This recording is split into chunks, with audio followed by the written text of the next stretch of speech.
Actually 66वें BPSC में जब मेरा चयन हुआ उससे पहले मैं ऑडिटर में था कोलकाता में। तो वहाँ पर पर्याप्त समय मिल जाता था। 9 to 5 जॉब था। मॉर्निंग में समय मिल जाता था और इवनिंग में फिर सैटरडे संडे सेंट्रल गवर्नमेंट का छुट्टी, तो उसमें अच्छा समय मिल जाता था। देखा जाए तो बीपीएससी में माध्यम बहुत ज़्यादा चुनौती तो नहीं पैदा करती है, क्योंकि यहाँ पर बहुत सारे आपको मटेरियल हिंदी में भी उपलब्ध है, अच्छे अच्छे मटेरियल हैं वो करें। 6 घंटा भी हो सकता है, 2 घंटा भी हो सकता है, कभी कभी हो सकता है कि आप 12 घंटा भी पढ़ लें। जैसे मेरे केस में मैं जॉब में था, तो जॉब वाले बचपन से तो मेरा उतना बड़ा ख्वाब तो नहीं था, लेकिन जब बिहार पुलिस में कांस्टेबल के पद पर पदस्थापित हुआ यहीं पटना बीएमपी 14 में, उसी समय में जब डीएसपी साहब को देखते थे, बड़े बड़े पदाधिकारियों को देखते थे, तभी ये प्रेरणा उत्पन्न हुई मेरे अंदर। नमस्कार, आप देख रहे हैं न्यूज फॉर नेशन और मैं हूं प्रियदर्शन। कहा जाता है कि हौसला अगर हो तो कोई भी चुनौती सामने बाधक नहीं बनती है, और कुछ ऐसा ही हुआ है मुकेश कुमार यादव जी के साथ, जिन्होंने अपने हौसले से 67वीं बीपीएससी में 9th रैंक लाया। और आपको हम बताएं कि यह वही मुकेश जी हैं जिन्होंने पहले 66वीं बीपीएससी में 231वां रैंक हासिल किया था। और इतना ही नहीं, अपने पेशेवर जीवन की शुरुआत बिहार पुलिस के एक सिपाही से करते हुए आज साहब के रूप में पदस्थापित हो चुके हैं मुकेश कुमार। तो आज हम उन्हीं मुकेश कुमार यादव से बात करेंगे कि आपका यह जो सफलता का क्रम है वह कैसे कैसे ऊपर की ओर चढ़ा है, और कैसे आपसे जो अन्य बीपीएससी और अन्य प्रतियोगी परीक्षाओं की तैयारी कर रहे अभ्यर्थी हैं वो कैसे आपसे सीख ले सकते हैं। मुकेश जी, आपका न्यूज फॉर नेशन पे स्वागत है। बहुत बहुत धन्यवाद। ये जो आपने 67वीं बीपीएससी में 9th रैंक हासिल किया, यह तो एक बहुत बड़ी उपलब्धि थी, लेकिन इसके पहले जैसा मैं आपके बारे में जानता हूं कि आपने अपने पेशेवर जीवन की शुरुआत एक बिहार पुलिस के एक सिपाही से की थी। सिपाही से साहब बनने के लिए आप प्रेरित कैसे हो गए? बचपन से तो मेरा उतना बड़ा ख्वाब तो नहीं था, लेकिन जब बिहार पुलिस में कांस्टेबल के पद पर पदस्थापित हुआ यहीं पटना बीएमपी 14 में, उसी समय में जब डीएसपी साहब को देखते थे, बड़े बड़े पदाधिकारियों को देखते थे, तभी ये प्रेरणा उत्पन्न हुई मेरे अंदर। और उसके बाद आपने जैसे 66 बीपीएससी में आपका 231वां रैंक आया, तो 231 रैंक लाने के पहले ये तो काफ़ी चुनौतीपूर्ण काम होगा कि आप पहले ही पेशेवर जीवन में थे, फिर आप तैयारी कैसे कर रहे थे, और क्यों आप 66वां बीपीएससी में सफल होने के बाद छोड़ दिए? एक्चुअली 66वें बीपीएससी में जब मेरा चयन हुआ उससे पहले मैं ऑडिटर में था कोलकाता में। तो वहाँ पर पर्याप्त समय मिल जाता था। 9 to 5 जॉब था। मॉर्निंग में समय मिल जाता था और इवनिंग में फिर सैटरडे संडे सेंट्रल गवर्नमेंट का छुट्टी, तो उसमें अच्छा समय मिल जाता था। उसके बाद लंच टाइम में भी मोबाइल पर न्यूज़ स्क्रॉल करते रहते थे। उससे बहुत समय मिल गया, पर्याप्त समय मिल गया इसको तैयारी करने के लिए। आप 67वीं बीपीएससी में टॉप 10 में शामिल रहे हैं, आपका रैंक 9th रहा है। एक बड़ी बात यह भी रही है कि आप एकमात्र ऐसे व्यक्ति रहे हैं जो जिनका मीडियम हिंदी रहा है। तो हिंदी भाषियों के लिए किस प्रकार की चुनौती है, और वैसे अभ्यर्थी जो मौजूदा समय में तैयारी कर रहे हैं और उनकी भाषा भी हिंदी है या फिर अन्य भाषाओं में भी जो भी तैयारी कर रहे हैं, उनके लिए आपकी ओर से क्या संदेश रहेगा और आपकी चुनौतियां क्या रही उस दौरान? देखा जाए तो बीपीएससी में माध्यम बहुत ज़्यादा चुनौती तो नहीं पैदा करती है, क्योंकि यहाँ पर बहुत सारे आपको मटेरियल हिंदी में भी उपलब्ध है, अच्छे अच्छे मटेरियल हैं। लेकिन फिर भी इंग्लिश माध्यम की तुलना में हिंदी में हाल फिलहाल में रिजल्ट थोड़ा कम हो रहा है, क्योंकि टेक्निकल फील्ड वाले ज़्यादा आ रहे हैं। उनका प्रेजेंटेशन का तरीका, डायग्राम, चार्ट, डाटा से खेलने का, वो सब आप हिंदी माध्यम में भी इंक्लूड करें तो वो आपको अच्छा अंक प्रदान करते हैं।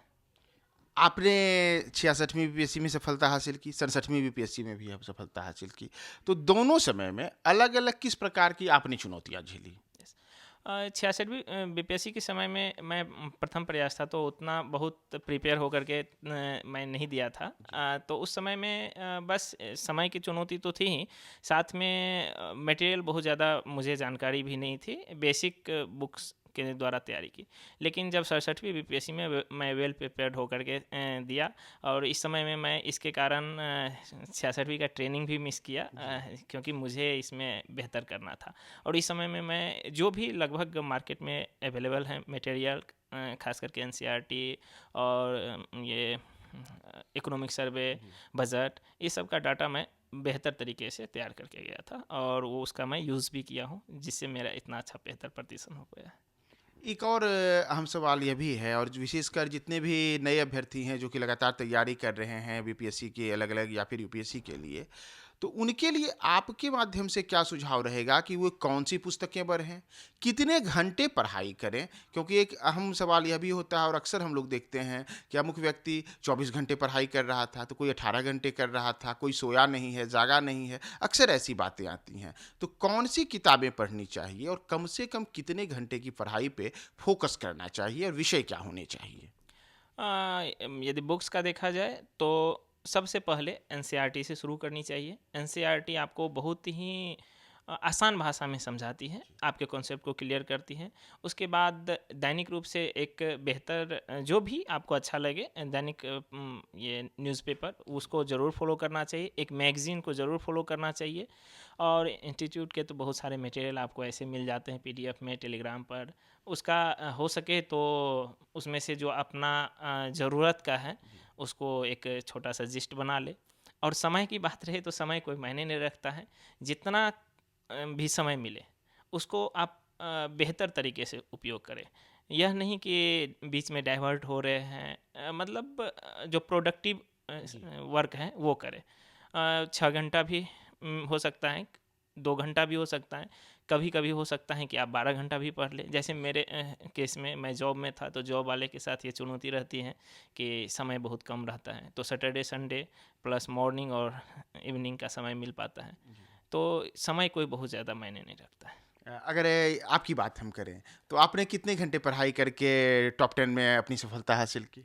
घंटा मैं पहले भी बता रहा हूँ कि घंटा कोई मायने नहीं रखता है, लेकिन मेरा ये तैयारी का तरीका था कि कम से कम 4 से 5 घंटा डेली निकालना ही है। मॉर्निंग में 2 घंटा और इवनिंग में 2 से 3 घंटा।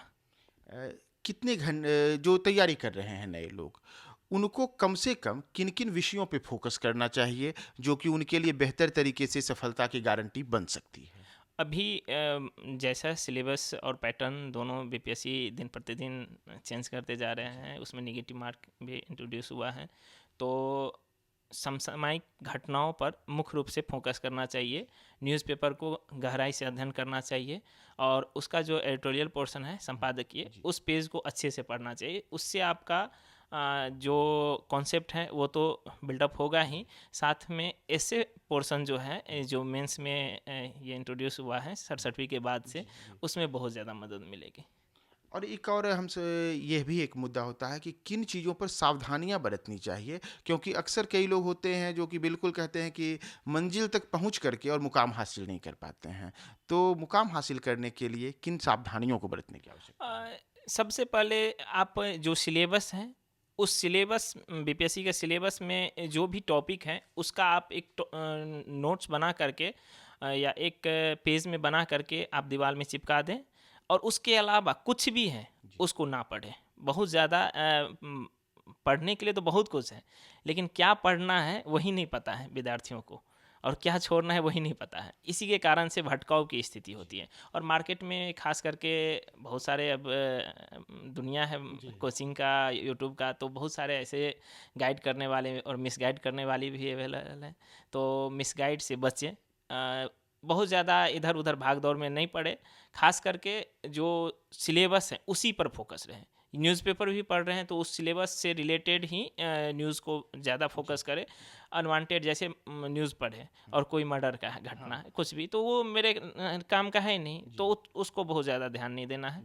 लेकिन यही किसी कृषि का डेवलपमेंट है, कहीं उद्योग का डेवलपमेंट है, किसी गरीबी का सूचकांक कुछ भी है ऐसा, तो उस पर ज़्यादा फोकस करना है, बस यही है। और जैसे जो राज्य सरकार और केंद्र सरकार के द्वारा जैसे बजट पेश किया जाता है, कई राज्यों के जो और भी, इन चीज़ों पर फोकस करना चाहिए। बहुत ज़्यादा मुख्य रूप से बिहार का जो इकोनॉमिक सर्वे और बजट है उस पर तो जितना ज़्यादा आप डाटा तैयार कर सके उतना ज़्यादा आप मेंस आंसर राइटिंग में उसको इनरीच कर सकते हैं। और मेरा मार्क्स बढ़ाने का मेन जरिया यही रहा है। मेरा कॉपी भी देख सकते हैं जिसमें मैं डाटा का भरपूर यूज़ किया हूँ, और चेक करने वाले भी हर एक डाटा को शायद वेरीफाई भी किए हैं, तभी हर डाटा पर टिक लगाए हुए हैं। हाँ, उसी के कारण से मेरा मार्क्स भी बढ़ा है। तो इसे हम समाप्त करें इसके पहले बीपीएससी, यूपीएससी सहित अन्य प्रतियोगी परीक्षाओं के लिए जितने भी अभ्यर्थी भी तैयारी कर रहे हैं, उनके लिए आपका आखिरी और महत्वपूर्ण संदेश क्या रहेगा? यह तैयारी बहुत कुछ सिखा देती है और बहुत कुछ सीख भी देती है। असफलताएं से घबराएं नहीं, लगातार मेहनत करते रहें और सही दिशा में मेहनत करेंगे तो ज़रूर सफलता एक ना एक दिन मिलेगी।